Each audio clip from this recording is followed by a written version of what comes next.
ना 25 हैं। इस महीने का कितना संख्या का दिन चल रहा है? 9वां दिन चल रहा है 25वां। ये मई के महीने का 25वां दिन है। पुरुषोत्तम अधिक मास का 25वां दिन नहीं है। पुरुषोत्तम अधिक मास 17 तारीख से शुरू हुआ है, आज 9वां दिन है। तो पुरुषोत्तम मास की महिमा बहुत विस्तृत है, तो हम कई दिनों से सुना रहे हैं, है ना। तो अभी तक हम 10 अध्याय तक सुना चुके हैं। आज 11वां अध्याय मैं पढ़ के सुनाऊंगा। तो 10 अध्याय तक की कथा संक्षेप में मैं आपको बताता हूँ। तो सबसे पहले कथा शुरू होती है नैमिषारण्य। नैमिषारण्य में बहुत से ऋषि एकत्र हुए और वहीं पर सूत गोस्वामी आते हैं। सूत गोस्वामी उनका दर्शन करते ऋषियों का, तो उन्होंने सोचा नहीं था कि उन्हें कथा सुनानी है, उन्होंने नहीं सोचा था। लेकिन ऋषि लोग जब देखते हैं सूत गोस्वामी आ गए तो उन्होंने घेर लिया और उन्होंने कहा कि हम आपसे कुछ कथाएं सुनना चाहते हैं, अद्भुत कथाएं सुनना चाहते हैं। तो उनको जो है विशेष आसन बैठने के लिए दिया और सब ऋषि जो है अपने अपने आसन पर विराजमान हो गए। और सब ऋषियों ने ये कहा कि आप जो है ऐसी कथा सुनाइए जो सब कथाओं में सार का भी सार हो, जैसे सब प्रकार के कष्ट दूर होएं, हर व्यक्ति के हर प्रकार के कष्ट दूर होएं, ऐसी कथा सुनाइए। तो सूत गोस्वामी कहते हैं कि ऐसी कथा अगर आपको सुनना है तो ये कथा तो जो है नारद जी ने प्रश्न किया था। नारायण जो बद्रिकाश्रम में रहते हैं, नारायण भगवान जो मुनि हैं, मुनिराज नारायण, तो उनसे प्रश्न किया था नारद जी ने। तो वो जो है जिन्होंने नारायण मुनि ने जो कथा सुनाई नारद जी को, वो मैं आपको सुनाता हूँ। तो फिर उन्होंने सुनाना शुरू किया। तो नारद जी जो है जब पहुँचे नारायण मुनि के पास में बद्रिकाश्रम में, और जब ये प्रश्न किया कि ऐसी कथा सुनाई जो सब कथाओं के सार का भी सार हो, तो नारायण मुनि बोले कि ये कथा तो भगवान श्री कृष्ण ने 5 पांडव और 1 द्रौपदी को सुनाई थी। जिस समय उनका 12 साल का वनवास चल रहा था, तो 5 पांडव और द्रौपदी काम वन में रहते थे। कहाँ रहते थे? काम वन में रहते थे। तो वहाँ जो है भगवान कृष्ण उनको देखने आए कि उनको कितनी दुर्दशा हो रही है। तो उस समय 5 पांडवों ने जो है एक प्रश्न पूछा था भगवान से कि आप ऐसी कथा सुनाइए सब प्रकार के कष्टों से जिसमें छुटकारा मिले और हर व्यक्ति को। तो भगवान कृष्ण जो है फिर उसमें भी बहुत सोचते हैं, विचार करते हैं, और फिर उन्होंने बताया कि पुरुषोत्तम मास की महिमा। तो पुरुषोत्तम मास की महिमा में भगवान कृष्ण जो सुनाते 5 पांडवों को, तो बताते हैं कि सृष्टि के जो है जब प्रारंभ हुआ तो पुरुषोत्तम मास सबसे पहली बार आया।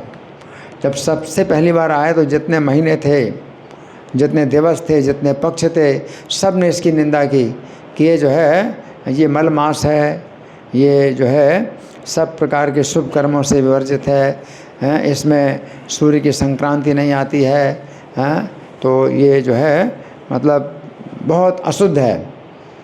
तो इतना उसका जो है अपमान हुआ कि उसको जो है मतलब क्या हुआ कि बड़ी उदासी आ गई, और वो वैकुंठ में जा कर के भगवान से उसने प्रार्थना की, और वो ऐसी पुकार की, ऐसी तीव्र पुकार की कि आप जो है मेरे कष्ट को आप जानते हैं और मैं आपकी शरण में आया हूँ, तो मैं आप मेरे कष्ट को क्यों नहीं दूर करते हैं। तो भगवान विष्णु जो है उसको ले गए कहाँ? गोलोक धाम में भगवान कृष्ण के निकट ले गए, और भगवान विष्णु ने श्री कृष्ण जी से इस व्यथा को सुनाया कि ये बहुत व्यथित है। तो भगवान कृष्ण कहते हैं ठीक है, इसका जो है मैं ही स्वामी बन जाता हूँ और अपना नाम इसको देता हूँ पुरुषोत्तम, अपना नाम पुरुषोत्तम में इसको देता हूँ। तो भगवान ने इसको जो है सब महीनों में सबसे ऊपर कर दिया। जितने भी पर्व हैं और जितने भी दिन हैं और जितने भी पक्ष हैं, सब में जो है ये सबसे ऊपर, सबसे पवित्र बना दिया। तो इस तरह से जो है ये कथा जो है भगवान श्री कृष्ण ने 5 पांडवों को सुनाई। इसके बाद फिर भगवान जो है द्रौपदी के बारे में सुनाते हैं। तो द्रौपदी के बारे में भगवान सुनाते हैं। तो ये कथा 3 स्थानों में हो रही है। कामवन में भगवान कृष्ण ने 5 पांडव द्रौपदी को सुनाई, और ये कथा जो है बाद में सुनाई बद्रिकाश्रम में नारायण मुनि ने नारद जी को सुनाई, और उसके बाद जो है नैमिषारण्य में ये कथा सुनाई सूत गोस्वामी ने शौनकादि ऋषियों को, है ना। तो जो नारायण भगवान है बद्रिकाश्रम के, वो कहते हैं कि भक्त वत्सल श्री कृष्ण ने द्रौपदी के संबंध में कहा कि ये देवी पूर्व जन्म में महर्षि मेधावी की बहुत सुंदरी कन्या थी। समय के अनुसार ये कन्या 10 वर्ष की हुई। माता का देहांत पहले से हो चुका था। अपनी सहेलियों के पुत्रों को देखकर इसे वांछा हुई। ये चाहती थी इसे भी पति और पुत्रों का सुख प्राप्त हो। इधर मेधावी ऋषि अपनी कन्या के योग्य वर खोजते फिरते थे, परंतु कन्या के योग्य वर नहीं मिल रहा था। इसी बीच में ज्वर के कारण उनका देहांत हो गया, और श्री कृष्ण का स्मरण करने के प्रभाव से उन्हें गोलोक धाम की प्राप्ति हो गई। अब ये कन्या विलाप करने लगी, इसका अब ना तो पिता है, ना पति है, ना पुत्र है, और बहुत व्यथित रहने लगी। इस वन में अनेक वर्षों के बाद इस कन्या के निकट दुर्वासा मुनि पधारे। इस देवी ने धैर्यपूर्वक दुर्वासा मुनि का स्वागत सत्कार किया, स्तुति की, और दुर्वासा मुनि ने कहा, हे देवी, तुम्हारी सेवा से मैं प्रसन्न हूँ। अब मैं नारायण मुनि का दर्शन करने के लिए बद्रिकाश्रम जा रहा हूँ। उस समय इस देवी ने कहा, हे मुनिराज, मैं बहुत शोकमग्न हूँ। ना मेरी माता है, ना पिता है, ना भाई हैं।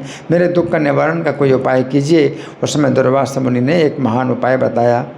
दुर्वासा मुनि ने कहा, हे सुंदरी, गुप्त से भी गुप्त एक महान उपाय है जो मैं तुमसे कह रहा हूँ। इस महीने से जो 3रा महीना आवेगा वो पुरुषोत्तम मास होगा। इस मास में तुम तीर्थों में स्नान करो। 12,000 वर्ष तक निरंतर गंगा स्नान कर लेने से जो फल होता है, सुन रहे ध्यान से, हे हरि बोल, क्या सुना? तो खड़े हो जाओ। हाँ, कौन बताएगा? अभी क्या बताया मैंने? 12,000 वर्षों में जो फल मिलता है। हाँ, तुम नहीं सुन रहे ना, तुम ये तो खड़े हो जाओ, नींद आ रही है तो खड़े हो जाओ।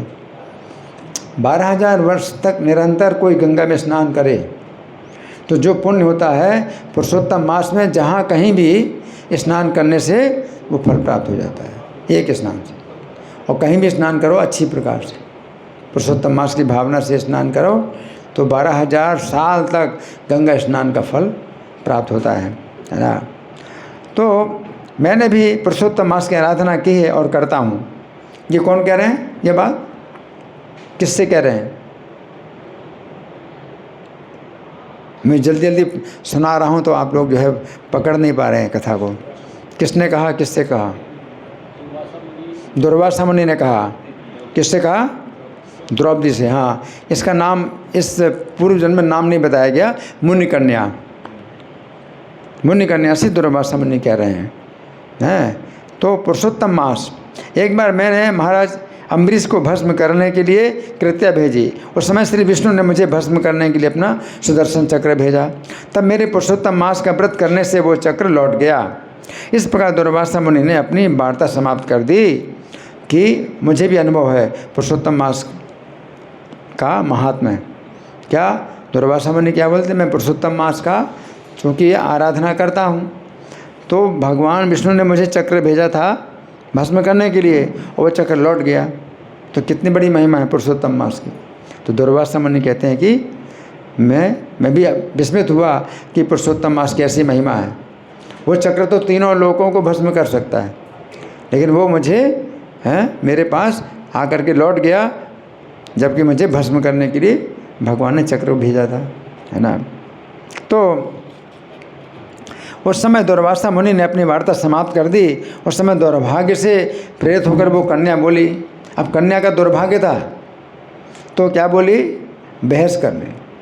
कोई बहस करता है दुर्भाग्य है, कोई व्यक्ति बहस करता है और उल्टी बात बोले। तो उसने बहस की, हे मुनि, क्या कार्तिक आदि महीने निस्सार हो गए और देवताओं में शिव जी, सूर्यदेव या गणेश जी पूजा करने पर क्या फल नहीं देते? ये मल मास तो सभी शुभ कर्मों में निंदित है। इस कन्या की बात सुनकर दुर्वासा मुनि को बहुत क्रोध आया। परंतु उन्होंने मन में विचार किया ये मेरी मित्र कन्या है, मेरे मित्र की कन्या है। हाँ, पुरुषोत्तम मास के महात्मा का पता तो बड़े बड़े विद्वानों को भी नहीं है। ये कन्या पहले से बहुत दुखी है, मेरे शाप को कैसे सहन कर सकेगी। ऐसा सोचकर दुर्वासा मुनि ने कहा, हे अबोध कन्या, मैं तुझे शाप नहीं दे रहा हूँ, परंतु जो तूने पुरुषोत्तम मास का अनादर किया है इसका दंड तुझे इस जन्म में अथवा दूसरे जन्म में अवश्य मिलेगा। ऐसा कहकर दुर्वासा मुनि चले गए और पुरुषोत्तम मास का अपमान करने से इस कन्या का मुख उसी क्षण काला हो गया। तुरंत ही मुंह क्या हो गया, काला पड़ गया उसका। अब ये कन्या अपने आश्रम में रहकर शिव जी की पूजा में तत्पर हो गई, शिव जी की पूजा कर। तो इस कल्याणी ने अच्छा, तो अब मैं आपको ये कथा सुनाऊंगा। यहाँ तक तो 10वें अध्याय तक की कथा थी। अब मैं पढ़ के सुनाऊंगा 11वां अध्याय, तो सुनिए बड़े ध्यान से। तो जब ये बात यहाँ तक सुनाई उन्होंने, नारायण मुनि ने, कि वो जो कन्या है तो वो सोच रही है कि मैं शिव जी की पूजा करूं, शिव जी की आराधना करूं, है ना। तो अब नारायण मुनि जो सुना रहे हैं तो कथा के बीच में ही क्या हो जाते हैं, वो ध्यान मग्न हो जाते हैं। तो नारद जी को बार बार प्रश्न पूछना पड़ रहा है। तो नारद जी ने प्रश्न पूछा, हरि बोल हरि बोल हरि बोल।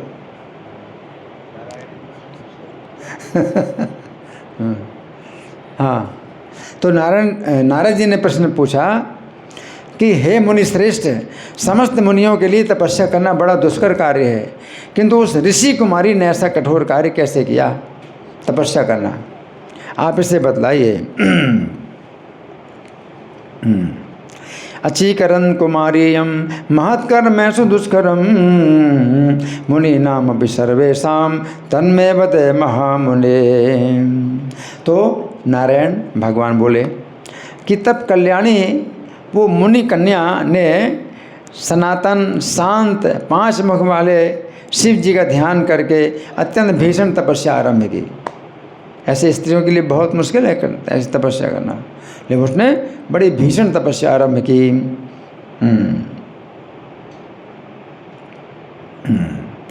अथारभत कल्याणी तपः परम दारुणम चिंतयन्ति शिवम शांतम पंचवक्त्रम सनातनम। सर्पों का आभूषण पहनने वाले, जिनकी वो आराधना कर रही है, वो शिव जी कैसे हैं, सर्पों का आभूषण पहनने वाले हैं, नंदी और भृंगी गणों से सेवित हैं, और देवाधि देव है। तो हाँ, ये जो है शिव जी हैं ऐसे जिनकी वो तपस्या कर रही है। भुजंग भूषणम देवम नंदी भृंगी निसेवितम चतुर्विंशति तत्वैसा गणेश त्रिभिरभिष्टुतम। तो ये जो है शिव जी का एक विशेष ये जो है लक्षण है। 24 तत्वों से समन्वित हैं, 3 गुणों से समन्वित हैं। वो शिव जी की जो है वो आराधना कर रही है। 8 महासिद्धियों और प्रकृति और पुरुष से युक्त अर्धचंद्र से शोभायमान भाल वाले, जटाजूट से विराजमान मस्तक वाले हैं शिव जी, जिनकी आराधना कर रही है। महासिद्धिरभिष्टाभि प्रकृत्या पुरुषेण च चंद्रखंड संभालम जटाजूट विराजितम। ऐसे शिव जी को संतुष्ट करने के लिए उस माला ने भीषण तप प्रारंभ किया। अब सुनिए भीषण तप कैसा है, बड़ा जो है ये कष्टप्रद तपस्या उसने शुरू की। ग्रीष्म ऋतु में पंचाग्नि का साधन करती थी। गर्मियों में क्या करती थी, पंचाग्नि का साधन करती थी। 5 प्रकार की अग्नि, क्या गर्मी की ऋतु में 5 प्रकार की अग्नि का साधन करती थी। 5 प्रकार की अग्नि कैसी है, एक तो भूख की अग्नि, भोजन ना करे तो भूख की गर्मी, पानी ना पिए तो प्यास की गर्मी, 2 अग्नि तो ये हो गई। फिर तीसरी गर्मी हो गई ऊपर सूर्य खुले मैदान में बैठे, तीसरी हो गई। और चौथी नंगी ज़मीन, वो गर्म ज़मीन है। चौथी अग्नि हो गई, और पांचवी है आग का घेरा, चारों तरफ आग का घेरा बनाया। तो 5 प्रकार की अग्नि तपती है गर्मी की ऋतु में है। और हाँ, तो चचारे दुश्चरम बाला तमुद्दिश्य परम तपः पंचाग्नि नाम च मध्य सा स्थायिनी ग्रीष्म गेरव।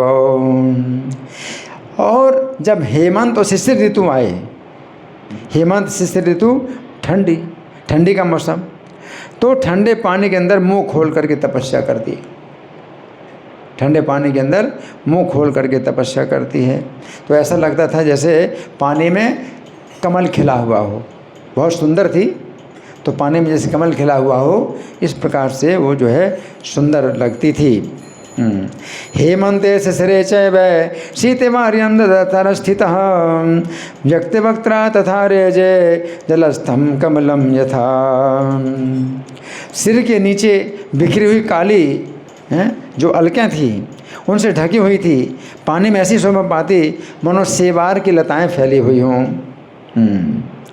शिरोधा प्रसर श्याम नीलालक विकुंठिता जम्बाल वल्लरी पुंजैर वेष्टिता बभौ जले। शीत के कारण, उस शीत के कारण ब्रह्मरंध्र से निकली धुएं की पंक्ति से ऐसा लगता था, यहाँ से धुएं की पंक्ति निकलती थी। ऐसा लगता था मानो कमल के मकरंद का पान करके भौरों की पंक्तियाँ निकल कर के जा रही हों। ब्रह्मरंध्रोद्गत श्रीमता धूमराजिर्विदर्शित नलिलम से विमाने व मिलिंदाली प्रसर्पिणी। वर्षा ऋतु में, अब वर्षा ऋतु में कैसी तपस्या करती थी? चबूतरी में कुर्सा बिछा करके खुले आकाश के नीचे बिना किसी प्रकार की छाया के रहकर वो सहन करती, वर्षा को सहन करती। वो कोमल शरीर वाली थी, प्रातः सायंकाल केवल धुआं पी करके रहती और कुछ नहीं खाती पीती। सवेरे शाम क्या पीती है? धुआं पीती है। वर्षास्तुना वृता से ते स्थंडिले वृषिकान्विते संध्योरुभयोस्तन्वे धूमपानम मचीकर। इस कन्या के इस प्रकार उग्र तप के बारे में सुनकर इंद्र को बड़ी चिंता समा गई। इंद्र को बड़ी चिंता हुई, इतनी कठोर तपस्या कर रही है, कहीं मेरा पद तो नहीं ले लेगी। उसको तो अपने पद की चिंता है इंद्र को, कि मेरा पद तो नहीं छीन लेगी। इंद्र को बड़ी चिंता समा गई। सब देवताओं से दुर्धर्षा, बड़े बड़े महर्षियों से स्पृहणीया, बड़े बड़े महर्षि भी जो है भी विस्मित हो गए। सब देवता लोग भी विस्मित हो गए कि इतनी कठोर तपस्या कर रही है ये। पुरंदर पराम चिंताम अवापाश्रुत्य तत्तपः दुर्धर्षा दिविजय सर्व स्पृहणीया महर्षि भी। ऋषि कुमारी को तप करते हुए 9000 वर्ष बीत गए। कितना? 9000 वर्ष बीत गए। दुर्वासा मुनि ने कहा था कि इस अभी से 3 महीने बाद पुरुषोत्तम मास आने वाला, 1 महीने के केवल तुम्हें आराधना करनी पुरुषोत्तम की। इतनी कठोर तपस्या करने की जरूरत नहीं है ना। तो पुरुषोत्तम मास की निंदा की इसने। अब शिव जी को सोचते कि जल्दी प्रसन्न होने वाले हैं, तो कहाँ जल्दी प्रसन्न होने वाले? 9000 साल, 9000 साल तक इतनी कठोर तपस्या की, है ना। तो जैसा कोई सोचता है ना, वैसा नहीं होता है। और पुरुषोत्तम मास की निंदा करके वो सोचते कि शिव जी को प्रसन्न करूं, तो कहाँ प्रसन्न हो रहे हैं शिव जी, है ना। तो 9000 साल बीत गए, है ना। एवं तपसी वृत्तायाम आर्षेयाम नृपनंदन कृतान्यब्दे सहस्राणि नवराजन भूषण। इस कन्या की तपस्या से गिरिजा शंकर प्रसन्न होकर उसे अपने स्वरूप का दर्शन देते हैं। अब 9000 साल की तपस्या से प्रसन्न हुए, है ना।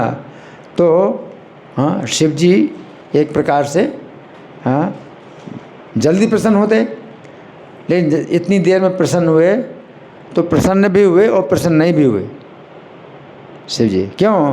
क्योंकि पुरुषोत्तम मास की निंदा करने से क्या है कि कार्य में बाधा आती है ना। तो शिव जी प्रसन्न हुए इससे और दर्शन दिया अपना संतुष्टस्तपसा तस्या भगवान पार्वती पतिः दर्श्यामास बालाय निजम रूपम गोचरम। तो शिव जी का दर्शन पाकर जैसे शरीर में प्राण लौट आए वैसे एक खड़ी हो गई और तपस्या करने से दुर्बल होने पर भी उस समय हृष्ट पुष्ट हो गई। शिव जी के प्रभाव से हृष्ट पुष्ट हो गई। है हाँ, जय हो जय हो। तो तदृष्ट्वा स श्रोतस्थो देह प्राण में वागतम तपाग्रसापि सा बाला हृष्टपुष्टा तदा भव। हवा और धूप से बहुत पीड़ित होने पर भी शिव जी को बड़ी प्रिय लगी।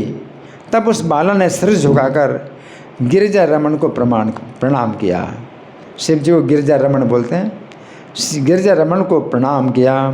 भूरी वाता तपक्लिष्टा देव मीढ़ा गरीयसी सा बाला विनता भूत्वा वंदे गिरिजापतिम। उन विश्व वंदनीय विश्वनाथ जी का पूजन करके अत्यंत श्रद्धा भक्ति के साथ उनकी स्तुति करने लगी। मानस रूपचार स्तम संपूज्य विश्ववंदितम तुष्टाव जगताम नाथम भक्ति युक्तेन चेतसा। कन्या बोली, हे शैलपुत्री के प्रिय, शिव जी को बोल रहे हैं, हे शैलपुत्री के प्रिय, हे प्राणनाथ, हे प्रभु, हे भर्ग, हे भूतेश, हे गौरीश, हे शंभु, हे तमहा, हे सोम, सूर्य, अग्नि रूप दिव्य नेत्र धारण करने वाले। आपके 3 नेत्र हैं। एक नेत्र चंद्रमा आपका नेत्र है, एक सूर्य नेत्र है, एक अग्नि, तो 3 नेत्र वाले आप हैं। हे मेरे आधार, हे मुंड अस्थि की माला पहनने वाले, आपको प्रणाम है। अये शैलजा वल्लभ प्राणनाथ प्रभो भर्ग भूते से गौरी से शंभो तमाशो में सूर्याग्नि दिव्य त्रिनेत्र मदाधार मुंडास्थि मालिन नमस्ते। विविध तापों से जिनके अंग प्रत्यंग में पीड़ा हो रही हो, जो घोर संसार सागर में डूब रहे हैं और जो दुराचारी रूप सांपों से पीड़ित हो रहे हैं, काल के भयंकर दाढ़ों से डसे हुए प्राणी यदि आपकी शरण लेते हैं तो उनकी मुक्ति हो जाती है। नरो नेकतापाभिभूतांग पीड़ा परे घोर संसार वार्धो निमग्न खले ब्याल कालो गृदंष्टाभिदंष्टो विमुच्येत भमंतम शरण्यम प्रपन्न। हे प्रभु, आपने अपने परम भक्त बाणासुर को अपना लिया था। क्या किया? अपने परम भक्त बाणासुर को अपना लिया और महाराज अलर्क की मरी हुई रानी को प्राण दान दे दिया। हे दयानिधान, हे भूतेश्वर, हे चंडीश्वर, हे भवत्राता, हे मृत्युंजय, हे प्राणों के अधीश्वर, आपकी जय हो। विभो ये न बाणासु की कृतश्चम मृता जीविता लर्के भूपाल पत्नी दयानाथ भूते से चंडी से भव्य भवत्राण मृत्युंजय प्राणनाथ है। कौन कह रहा है स्तुति? कौन कह रहे? मुनि कन्या। किसकी स्तुति कर रही है? शिव जी की स्तुति कर रही है। हे प्रजापति दक्ष के यज्ञ विध्वंस करने वाले, प्रजापति दक्ष का यज्ञ विध्वंस करने वाले, हे अखिल शत्रु विनाशक, हे अपने भक्तों के जन्म मरण के बंधन को ध्वंस करने वाले, हे आवागमन को मिटाने वाले, हे सृष्टि की आदि करता, हे प्राणों के अधिपति, हे पाप विनाशक, आप अपनी आराधना करने वालों की रक्षा करते हैं, मैं आपको प्रणाम करती हूँ। मखध्वंस करता समस्ता रिहरता सदा सेवका नाम भवय ध्वंस करता नमो जन्म हरता पुरा सृष्टि करतन तो दिया नवय प्राणनाथाग हरता। तो ये कथा सुना रहे हैं कृष्ण जी। किसको सुना रहे हैं? 5 पांडवों और द्रौपदी को सुना रहे हैं। कहाँ पर? काम मन में सुना रहे हैं। तो श्री कृष्ण कहते हैं कि हे राजन युधिष्ठिर, महाभाग्यशालिनी तपस्विनी मेधावी ऋषि की पुत्री इस प्रकार मन से और वाणी से शंकर जी की स्तुति करके मौन हो गई। क्या हो गई? मौन हो गई। तत्कृतम स्तोत्रमाकर्ण तपसो गृहतरेण च इत्येवं मनसा वाचा शिवं स्तुत्वा तपस्विनी वीररामे महाभागा मेधावी तनया नृप। तब ऋषि कन्या के अत्यंत उग्र तप को देखकर उसके द्वारा की हुई स्तुति को सुनकर शिव जी का मुख प्रसन्नता से खिल उठा। उन्होंने कन्या से कहा, प्रसन्न हो गए शिव जी, तो कन्या से कहा तत्कृतम स्तोत्रमाकर्ण तपसो गृहतरेण च प्रसन्न वदनां भोज तामुवाच सदा शिव। तो शिव जी बोले, हे महाभाग्यशालिनी, हे तपस्विनी, अब तुम खेद मत करो, मैं तुम्हारे ऊपर बहुत प्रसन्न हूँ। तुम्हारा कल्याण हो, तुम्हारे मन में जो आकांक्षा हो वो वरदान मांग लो। वरम वर भद्रम ते यस्ते मनसि वांछितः प्रसन्नोऽस्मि महाभागे मामाख्यदे तपस्विनी। ये सुनकर वो कुमारी आनंद के महासागर में निमग्न हो गई और हे राजन युधिष्ठिर अत्यंत प्रसन्न हुए शिव जी से ये बात कहने लगी। तदा कर्णे कुमारीयं महानंद परिप्लुतां वाच वचनम राजन सुप्रसन्नम सदा शिवम। तो ऋषि कन्या ने कहा, किसने कहा? ऋषि कन्या ने कहा, ऋषि कन्या ने कहा, हे दीनानाथ, हे दया सिंधु, यदि आप मेरे ऊपर प्रसन्न हैं तो हे अवधरदानी, मेरी कामना पूरी करने में रंच मात्र भी विलंब ना करें। दीनानाथ दया सिंधो प्रसन्नश्चेन ममोपरि तदा मत्कामितं देहि मां विलंबम कुरु प्रभो। आप विलंब ना करिए, जो मैं चाहती हूँ विलंब ना करिए।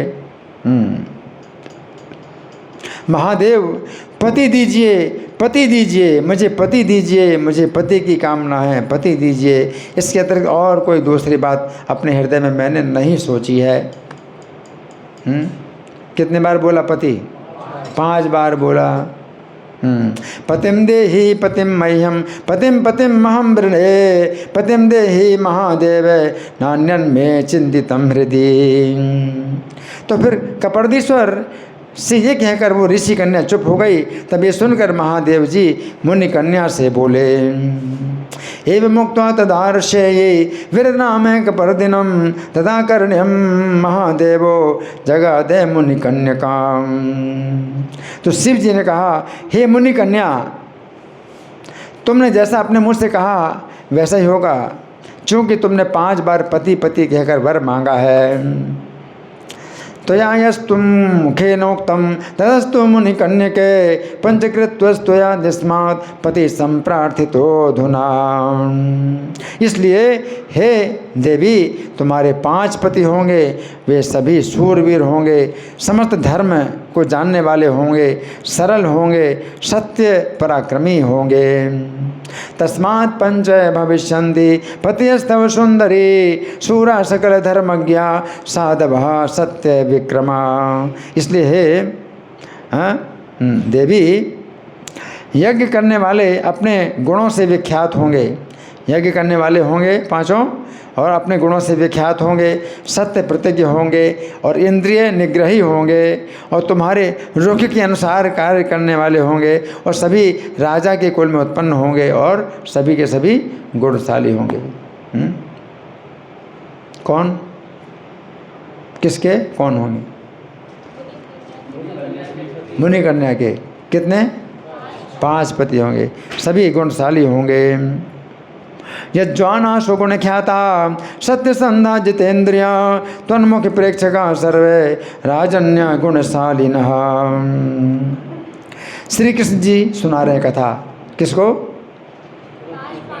5 पांडव द्रौपदी। कहाँ पर? कहाँ मन में सुना रहे? तो श्री कृष्ण बोले, कि धूर जटी शिव जी के इस कड़वे वचन को सुनकर बोलने में चतुर कन्या ने सिर झुकाकर कहा। वो कन्या बोलने में चतुर है, तो शिव जी के कड़वे वचन सुन करके शिव जी से जो है वो कन्या सिर झुका करके बोली। इत्याकर्ण वचस्तस्य धूर्जटेरनति प्रियम वाचा वनता भूत्वा बाला वाक्य विशारदा। मुनि कन्या बोली, हे गिरिजा के पति सदाशिव, ऐसा वर देकर संसार में मेरा तमाशा न बनाइए। ऐसा वर देकर मुझे मेरा तमाशा मत बनाइए, क्योंकि एक नारी का एक ही भर्ता होता है। एवं में गिरिजा कांत मातुलोके निकौतुकम एकस्या एके वास्ति भरता नार्या सदाशिव। ऐसा तो कहीं ना देखा गया और ना सुना गया कि एक नारी एक हो उसके भरता 5 हो। हाँ, ये संभव है, एक पुरुष को 5 पत्नियां हो सकती हैं, एक पति की 5 पत्नियां हो सकती हैं, लेकिन एक पत्नी के 5 पति नहीं कभी सुने गए देखे गए। न दृष्टा न श्रुता क्वापि नार्य का पंच भर्तृका एकस्य पंच पत्न्यस्तु पुरुषस्य भवन्ति ही। हे शंभु, हे कृपा निधान, आपकी आराधिका होकर भी मैं 5 भर्ता वाली कैसे हो सकती हूँ? मेरे संबंध में इस प्रकार का वचन कहना आपको शोभा नहीं देता। मैं आपकी आराधिका हूँ तो आप ऐसी बात बोल रहे हैं मुझे। तो दिया हम कथम संभो भवे हम पंच भर्तृका नैवारहस्य वचस्त्वेवं मैं वक्तुम कृपा निधे। आपकी पुजारिन होने के कारण जो मुझे लज्जा हो रही है वो आप अपने ऊपर ही समझिए, आपके लिए लज्जा की बात है, मैं आपकी पुजारिन हूँ।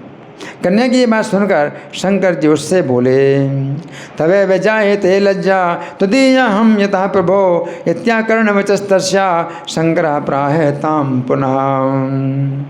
शिव जी ने कहा, हे भीरु हृदय वाली कन्या, इस जन्म में तो तुम्हें पति सुख नहीं मिलेगा। शिव जी ने क्या कहा? इस जन्म में तो पति सुख नहीं मिलेगा। अब देखो, उसने मांगा था कि तुरंत अब विलम्ब ना कीजिए, लेकिन कहा इस जन्म में तुम्हें पति सुख नहीं मिलेगा। हैं? कारण क्या है? शिव जी प्रसन्न भी और प्रसन्न नहीं भी हैं। क्यों प्रसन्न नहीं है?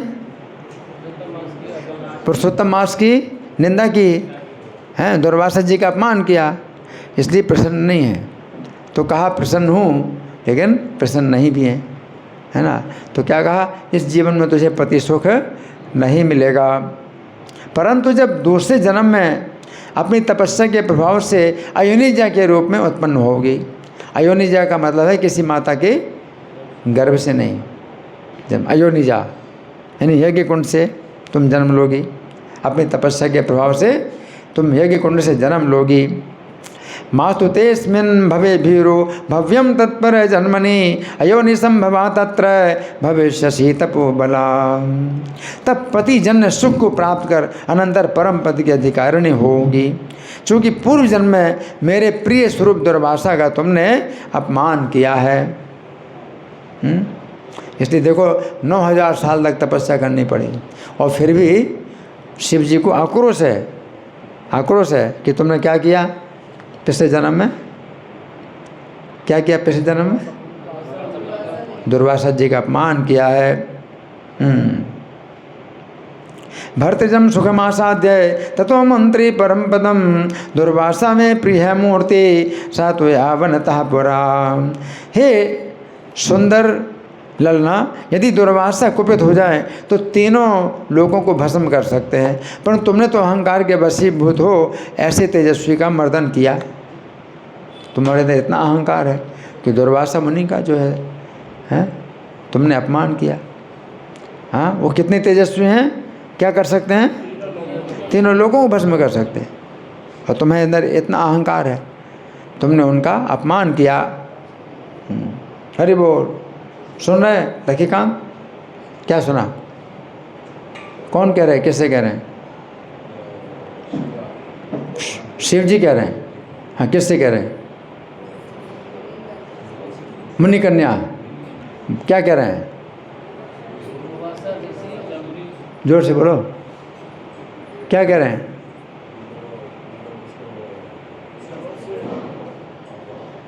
जोर से नहीं, धीरे धीरे। हाँ, माइक माइक लो, इसमें बताओ। हाँ, शिव जी ने क्या बोला मुनि कन्या से?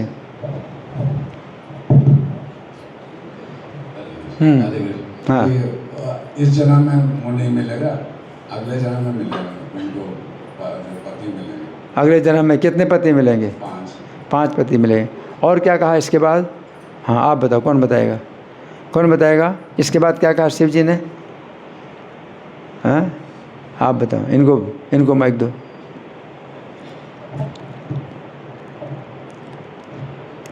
हाँ, इसमें कोई यहाँ पे कह रहे हैं कि ये ऋषि दुर्वासा का ऋषि कन्या ने अपमान किया था, या और ये चाहे तो तीनों लोगों को भस्म कर सकते। और तुमने अपमान क्यों किया? क्यों किया अपमान? अहंकार के कारण।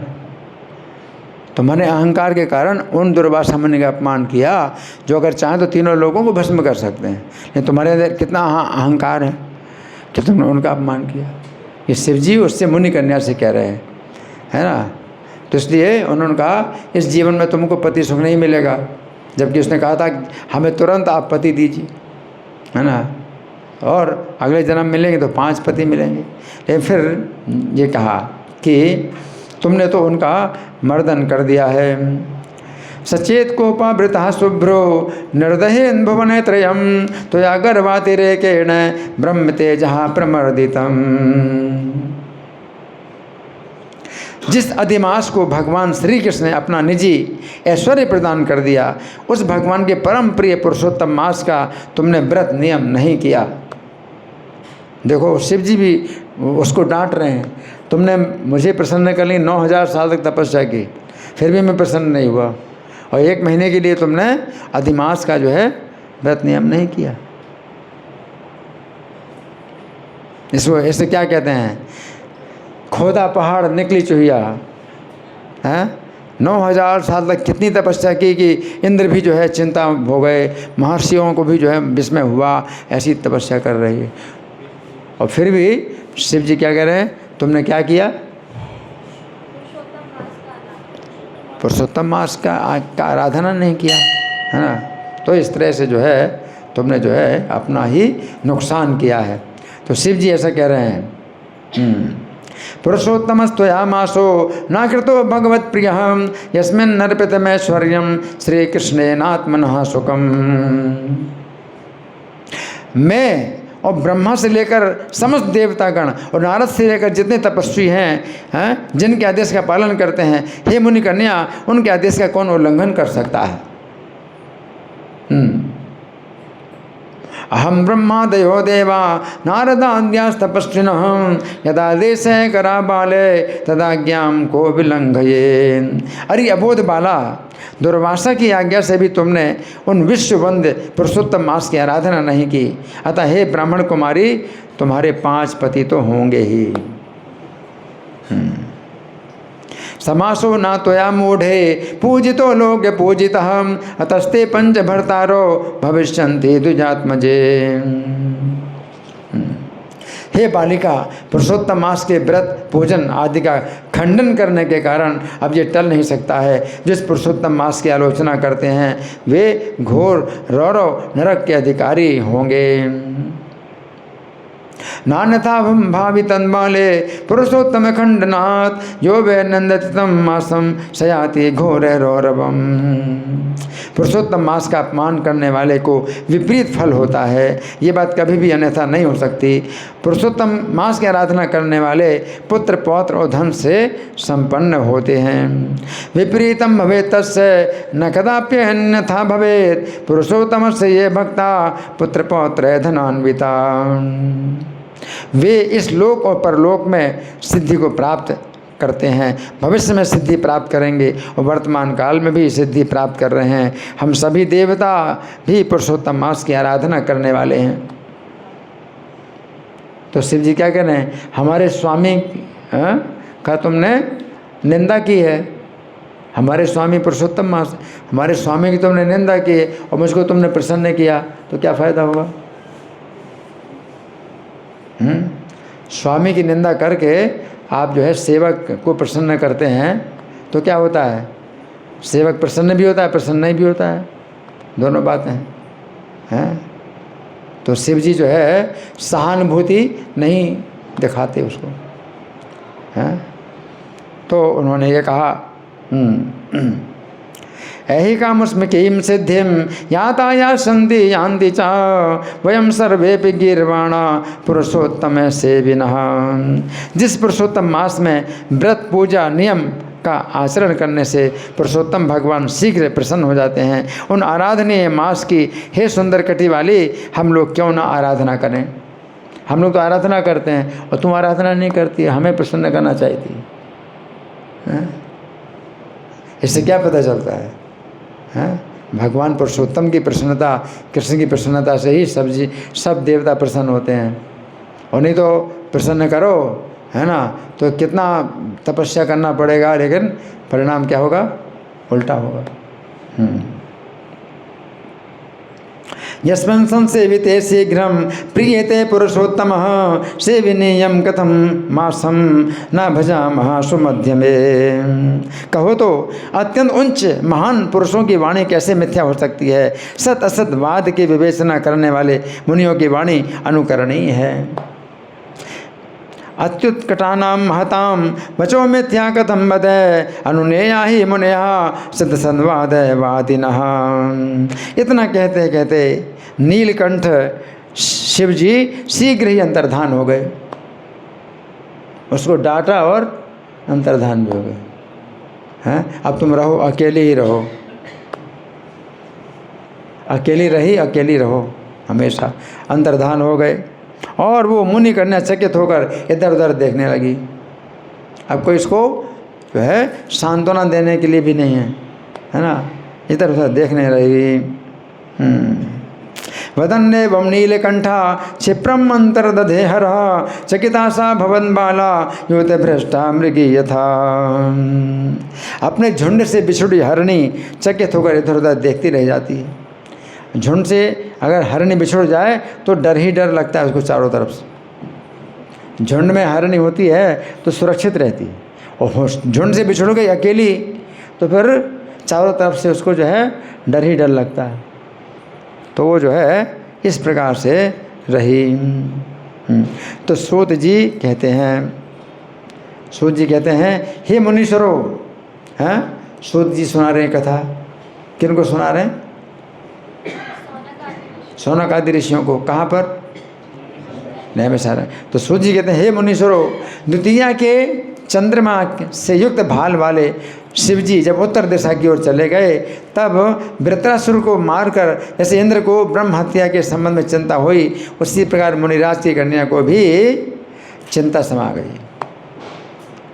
वृत्रासुर की हत्या की इंद्र ने, तो फिर ब्रह्म हत्या उनको लगी और बहुत चिंता इंद्र को हो गई। इंद्र को बहुत चिंता हो गई, ब्रह्म हत्या लग गई वृत्रासुर की वध करने से, है ना। तो 1000 साल तक उनको जो है कमल की नाल के तंतु के अंदर रहना पड़ा। मान सरोवर में जो कमल है, और कमल की नाल होती है, नाल के अंदर तंतु होता है, और तंतु के अंदर उनको छिप करके रहना पड़ा 1000 साल तक। और यज्ञ का उनको भाग भी नहीं मिल सकता, क्योंकि जो आहुतियाँ डाली जाती हैं इंद्र के नाम से यज्ञ में, तो वो अग्नि पहुंचाते हैं इंद्र तक, या अग्नि का प्रवेश वहाँ है नहीं। मान सरोवर में के अंदर अग्नि का प्रवेश है नहीं, तो उनको 1000 साल तक जो है बिना खाए पिए कष्ट भोगना पड़ा। इंद्र को बिल्कुल अकेले छिप करके रहना पड़ा। हरि बोल। तो इंद्र को बड़ी चिंता हो गई, और उस समय इंद्र के साथ कोई भी नहीं है उनका जो है सांत्वना देने के लिए। इस ब्रह्म हत्या को जो है कोई भी अब इसमें हिस्सा बटाने के लिए नहीं है। इंद्र ने वृत्रासुर का वध किया, तो महर्षियों ने कहा था कि कोई बात नहीं, आप वृत्रासुर का वध कर दीजिए, फिर हम आपका यज्ञ कराएंगे बहुत बड़ा भगवान का, और पूरी दुनिया का की भी हत्या कर दो तो भी आप हत्या से छूट जाओगे।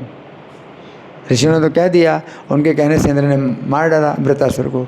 अब वृत्रासुर को मारने के बाद अब ऋषि मुनि कोई भी जो है उनके साथ में नहीं है कि अब कुछ करेंगे, कोई उपाय नहीं। तो दुर्वासा मुनि का जो अपमान करना है उसी प्रकार है जैसे इंद्र ने वृत्रासुर की हत्या की, वृत्रासुर की हत्या की, है ना, वैष्णव हत्या, है ना। ब्राह्मण 3 प्रकार की ब्राह्मण हत्या होती है, ब्रह्म हत्या। एक तो है द्विज ब्राह्मण, दूसरा विप्र ब्राह्मण, तीसरा वैष्णव ब्राह्मण।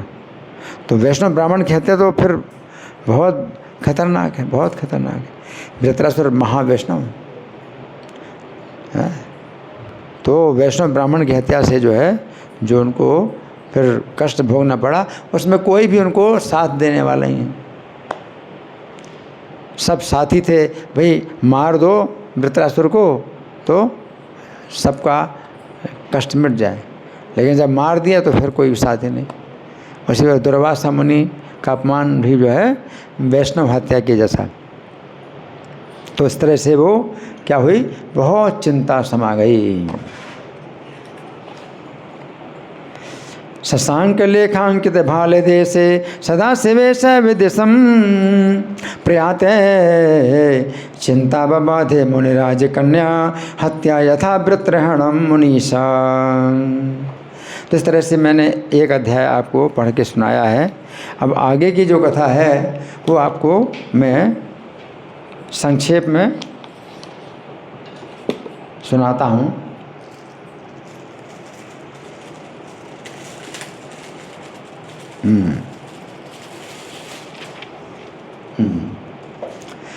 जब शिवजी इस प्रकार कहकर चले गए तब उस बालक का मुंह उतर गया, वो लंबी लंबी श्वास लेने लगी। फिर बहुत दिनों के बाद वो कन्या अपने ही आश्रम में निर्जीव हो गई। उसी समय राजा द्रुपद के यज्ञ कुंड से एक सुंदर कन्या का प्रादुर्भाव हुआ।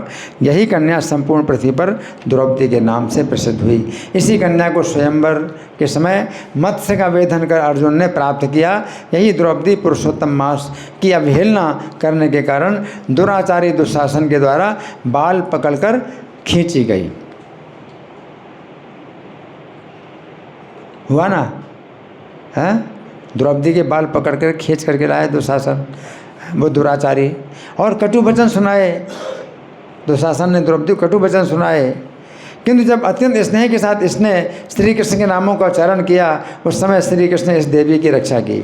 ये बात समझने की है कि पुरुषोत्तम मास को नगण्य मानने वालों का श्री कृष्ण पतन कर देते हैं। श्री कृष्ण की आज्ञा से जब पुरुषोत्तम मास आया, उस समय 5 पांडवों ने पुरुषोत्तम मास का व्रत किया। इस प्रकार उन्हें निष्कंटक राज्य मिल गया और जो है सब प्रकार के संकट दूर हुए, है ना।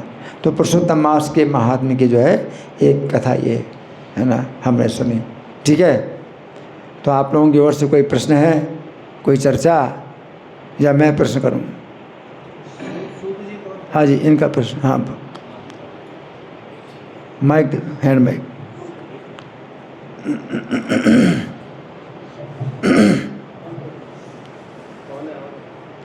हाँ बोलो। हरे कृष्ण प्रभु, आपका लेक्चर बहुत अच्छा था और बहुत कुछ सीखने को मिला। इसमें पूछना चाह रहे थे जैसे इसको पुरुषोत्तम मास को प्रीचिंग में कैसे इसको यूज करें। हाँ, इनका प्रश्न है कि प्रीचिंग में कैसे यूज करें। देखिए, पुरुषोत्तम मास के जो नियम बताए गए हैं वो भी संभव नहीं कलयुग में। कलयुग में तो केवल हरि नाम की सेवा और कोई दूसरा उपाय नहीं। लेकिन पुरुषोत्तम मास का फिर भी हम क्या करें, हम आदर करें, भावना करें कि पुरुषोत्तम मास है। हमारे जो नियम पहले से चल रहे हैं उन्हीं का इसी प्रकार से और पालन करें। जो प्रभुपाद ने नियम दिए उनका अच्छी तरह से पालन करें। फिर भी कुछ नियम पुरुषोत्तम मास के जो कर सकते हैं वो दीपदान है। जैसे कार्तिक में दीपदान करते हैं वैसे कर सकते हैं। दूसरा, 15वें अध्याय का पाठ तो इस्कॉन मंदिर में हमारे शुरू हो गया है। 15वें अध्याय का पाठ पुरुषोत्तम योग। तो ये बहुत सरल, 2 नियम बहुत सरल हैं। और बाकी आपके जो नियम पहले से चल रहे हैं तो प्रभुपाद ने जो नियम दिए हैं उन्हीं को अच्छी प्रकार से करो। मंगल आरती अगर आ सकते हो तो मंगल आरती का जो है नियम बनाओ। ठीक है, जिनका पहले से नियम है तो उनको और अच्छी प्रकार से पुरुषोत्तम मास की भावना में आप जो है इन नियमों को आप पालन करो। ठीक है ना। एक एक और प्रश्न था प्रभु जी। जैसे में ये सब सुनते हैं, विश्वास होता है, और बाहर में इतने नास्तिक हो जाते हैं कि उनको विश्वास दिलाना कि ये सब सच हुआ है, सच्ची घटना है। हाँ, तो देखिए बाहर के लोगों को हम जो है ज़रूरत नहीं है, हम बाहर के लोगों को तो अपना शुरुआत की जो बातें हैं वही करें, क्योंकि वे लोग नाम कहीं जप नहीं कर रहे हैं। हम पुरुषोत्तम मास क्यों बताएं? आप नाम का प्रचार करो, उनको भक्त बनाओ, प्रभुपाद की पुस्तकें दो। हाँ, तो कोई व्यक्ति अगर लेटा हुआ है ना, तो उसको खड़ा करो कि वो भागेगा, तब भागेगा। लेटे हुए आदमी को आप भागने के लिए बोलो तो कैसे भागे? पहले खड़ा होगा ना। उसी प्रकार से प्रभुपाद की पुस्तकें देना है, हरि नाम जप करना है, ये हम जो है उनको बताएं। हमें तो अपने मतलब हमारे वैष्णव कैलेंडर में लिखा है पुरुषोत्तम अधिक मास का, तो हमने इसकी कथा सुनाई, और इसको सुनने से और सुनाने से ही बड़ा फल है। अगर आप इसी को बार बार सुने तो आप बार बार सुनो इसको, ठीक है। और कोई व्यक्ति अगर बाहर का भी है उसको भी सुना सकते हैं, उसकी अगर श्रद्धा है तो सुने, तो उससे बड़ी रक्षा होगी। लेकिन आएगा वो इसी में है कि भाई नाम का जप करे फिर, ठीक है ना। कोई हम और कुछ नए नियम नहीं बनाते, ठीक है जी। धन्यवाद प्रभु। धन्यवाद। विभु केशव प्रभु। हरे कृष्णा प्रिय, थैंक यू प्रिय, बहुत सुंदर आप बताए। तो प्रिय इसमें बताया गया था कि जो भगवान विष्णु का निरादर करता है, अनादर करता है, शंकर जी उसका साथ नहीं देते और उसको एक तरह से तिरस्कृत करते हैं। लेकिन जो बाणासुर रावण था, वो शंकर भगवान कृष्ण का अपमान करता था, श्री रामचंद्र का अपमान कर रहा था रावण, फिर भी शंकर जी उनको प्रसन्न थे, उनसे बाणासुर को भी सपोर्ट किए काफ़ी। नहीं, इसमें जो कथा आती है श्रीमद् भागवत में, तो उसमें ये बताया गया है कि बाणासुर ने पहले तो शंकर जी का ही अपराध किया। बाणासुर शंकर जी का अपराध किया कि शिव जी जो है उसकी रक्षा में हमेशा रहते थे। तो बोला कि अब तो मेरी शक्ति इतनी बढ़ गई है शंकर जी, कि आपके सिवा और कोई मुझे दिखाई नहीं पड़ता है युद्ध करने के लिए। आपके सिवा और कोई है ही नहीं मेरा युद्ध करने के लिए। तो शिव जी बड़े कुपित हुए। अब शिव जी ने तो तुझे वचन दिया कि मैं तुम्हारी रक्षा करूंगा, तो अब शिव जी कैसे कहते कि अब तुम मुझसे युद्ध करो? तो शिव जी बोले कि मूर्ख, तुझे बहुत घमंड है, ले ये ध्वजा ले जा और अपने महल की छत में इसको जो है लगा दे, और जिस दिन ध्वजा गिर जाएगी उस दिन समझ ला कि मेरे समान जो है तुझको कोई वीर मिला है और तेरे घमंड को नष्ट करेगा। तो फिर जो है जब अनिरुद्ध को मतलब वो उषा की जो सहेली चित्रलेखा हरण करके ले आई, तो उषा के महल में अनिरुद्ध रह रहे थे, है ना। और जब बाणासुर को पता चला कि उसकी पुत्री जो है उसके अंदर तो जो है अब गर्भवती के लक्षण आ गए, तो फिर बाणासुर ने जो है देखा तो उसके जो महल की ध्वजा थी वो गिर गई थी ज़मीन में, है ना। तो ये जो है मतलब ये है। और शिव जी ने जो है चूँकि उन्होंने वर दिया था तो बाणासुर के पक्ष में युद्ध करना ही था। ये शिव जी जानते थे कि युद्ध वो करेंगे, लेकिन परिणाम क्या होगा? हारेंगे। तो पराजित हुए, है ना। और फिर जब है बाणासुर की भुजाओं को काटते रहे तो शिव जी फिर आए भगवान से प्रार्थना करने के लिए कि इसकी रक्षा कर दो, मेरा भक्त है। तो शिव भगवान कहते हैं इसकी 4 भुजाएं छोड़ दी मैंने, 1000 भुजाओं में से 996 भुजाएं मैंने काट दी हैं, 4 भुजाओं से जो है आपका अब ये पार्षद बन करके रहेगा। ठीक है ना। तो भगवान घमंड नष्ट करते हैं, है ना। भगवान सबका घमंड नष्ट करते हैं, लेकिन जो असुर लोग हैं घमंड को नहीं छोड़ते हैं तो घमंड के साथ नष्ट हो जाते हैं, और जो भक्त लोग हैं वो घमंड को छोड़ देते हैं तो उनकी रक्षा हो जाती है, घमंड नष्ट हो जाता है। तो भगवान ने बाणासुर का भी घमंड नष्ट कर दिया, और इस तरह से जो है कथा है। ठीक है जी। हाँ, प्रद्युम्न प्रिया प्रभु कुछ बोले। हरे कृष्णा तो प्रभु जी ने बहुत ही अच्छी सुंदर कथा सुनाई और बहुत कृपापूर्ण कथा है ये मैं नहीं बोल रहा हूँ। सूत गोस्वामी जी से सारे ऋषि मुनि कुछ सबों ने बोला कि कुछ ऐसी कथा सुनाई है हमको कि जब सूत गोस्वामी आए जो कथाओं का सार का भी सार हो। और नारद जी जो है बद्री का आश्रम में भगवान नारायण ऋषि के पास जाके भी यही कहते हैं, प्रभु मैं बहुत दुखी हूँ, इस संसार में लूले लंगड़े बहरे मैले कुचेले हजारों तरह के, मतलब पूरी एक लंबी लिस्ट उन्होंने सुना दी। कहा इन सबों का दुख देख के मैं इतना दुखी हूँ, कृपा करके कोई ऐसी कथा सुनाइए मुझे जिससे कि इसके महात्म्य से सभी कष्ट दूर हो सके। मतलब इतना इसका महात्म्य है। और प्रभु जी की भी कृपा है ये कि प्रभु जी चूकते नहीं हैं ऐसी कथा श्रवण कराने में। मतलब उनके अंदर कुछ ऐसा भाव नहीं होता कुछ भी ईर्ष्या का कि क्यों मैं ये कथा क्यों सुनाऊँ। कभी कभी ऐसा भी आता है मन में कि भाई बहुत महत्वपूर्ण कथा। अब ये कथा में जो है इतनी महत्वपूर्ण है, अब सोचिए भगवान नारायण खुद ही सुनाते सुनाते कई बार समाधिस्थ हो जाते हैं। ऐसी कथा तो हम सुनते कभी सुनी ही नहीं। समाधिस्थ होते फिर नारद जी बोलते हैं प्रभु और आगे की कथा सुनाइए, तो उठ के सुनाते हैं। अरे इतनी महत्वपूर्ण कथा है ये। अब क्या चमत्कारी प्रभाव होगा इसका हमें तो कुछ भी पता नहीं है, पर इतना मतलब खुद 88,000 ऋषि मुनियों ने सोनक आदि ने बोला कि ऐसी कथा सुनाओ कोई जिसमें मतलब सार का भी सार हो। तब फिर नारायण भगवान भी बोलते हैं कि मतलब ये बहुत गुप्त है, कथा कहने योग्य नहीं है, पर फिर भी मैं बताऊंगा तुम्हें, क्योंकि तुम मतलब सज्जन व्यक्ति को बता देना चाहिए और जो भक्त है मित्र है भगवान का तो उसको भी मतलब बताया जा सकता है। मतलब बहुत गुप्त है, बहुत ही कृपा मिलती है इसमें। तो आप प्रभु जी का चैनल है बाल गोपाल जीता मित्र प्रभु के नाम से, उसमें पुरुषोत्तम मास के लगभग 55 कथाएँ हैं, तो रोज़ सुन सकते हैं, आपको बहुत आनंद आएगा।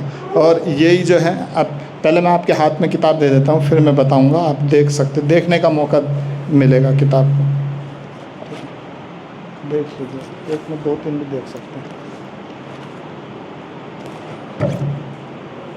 इसका भी बताऊँगा, पकड़ लीजिए, पकड़ने में कुछ वो नहीं है। हाँ दिखा दें, देख लीजिए। हाँ हरे कृष्णा। तो ये जो बुक है गीता का 15वां अध्याय है। ऐसी 22 पुस्तकों में प्रभु जी ने पूरा भगवत गीता के बारे में समझाया, इसकी बहुत प्रशंसा है। प्रीचिंग में भी जैसे उन्होंने बताया कि प्रीचिंग में कैसे यूज करें, तो पुरुषोत्तम योग इसका नाम है। अंदर खोलेंगे ना पहला पेज, उसमें देखिए पुरुषोत्तम योग लिखा है। और अभी गीता के 15वें अध्याय का पाठ करना बहुत महत्वपूर्ण बताया जाता है। हमारे मंदिर में भी करते हैं रोज़ सुबह प्रभु जी, और दीप अपना पर्सनल दीप भी दिखा सकते हैं। तो ये जो है अगर आप पढ़ेंगे तो अभी लगभग 22 दिन बचे हैं आज का लगा के, 22 दिन बचे हैं। अगर आप 15-20 मिनट भी रोज़ पढ़ेंगे, 20 श्लोक हैं तो भी ये किताब पूरी हो जाएगी। और बहुत ही सरल है। इन 20 श्लोकों में ऐसा भाव आपको प्रकट होगा, जब आप पाठ करेंगे ना तो फिर सब स्मरण भी होगा, आपकी चेतना बहुत शुद्ध होगी और किसी को बता भी पाएंगे। इसमें बहुत महत्वपूर्ण श्लोक है, तो आप ये ले सकते हैं। अभी इसका सेवा है सिर्फ 100 रुपये, ठीक है। और जो भी लेना चाहें, पुरुषोत्तम भगवान की कृपा प्राप्त करना चाहें, गीता तो भगवान की कृपा है ही, और प्रभु जी की कृपा ये है कि उन्होंने रात में जाग के 22 खंडों में भगवत गीता को समझाया कि अच्छे से लोग समझें गीता को। जब गीता समझते हैं उसके बाद ही भागवत का नंबर आता है, तब भागवत समझ में आएगी। हम सोचते भागवत पढ़ लें, हम भक्ति रसा में सबसे पहले गीता, फिर भागवत, फिर चैतन्य चरितामृत, फिर भक्ति रसामृत सिंधु। तो आपको अभी एक किताब दी जा रही है और 100 रुपये आप प्रभु जी के यहाँ पे भी आके सेवा दे सकते हैं, मुझे भी दे सकते हैं, और स्कैन भी कर सकते हैं। मेरे मोबाइल में स्कैनर है तो उससे भी दे सकते हैं। हरे कृष्णा, हरि बोल। हाँ साइन भी कर देंगे प्रभु जी, जल्दी आ जाइए आप, ठीक है। ये लो प्रभु जी साइन करा लीजिए। ये किताब है अभी जितनी है, और हाँ साइन करा लीजिए। आइए, संकोच मत करिए, तो ऐसी सेवा है दोस्तों।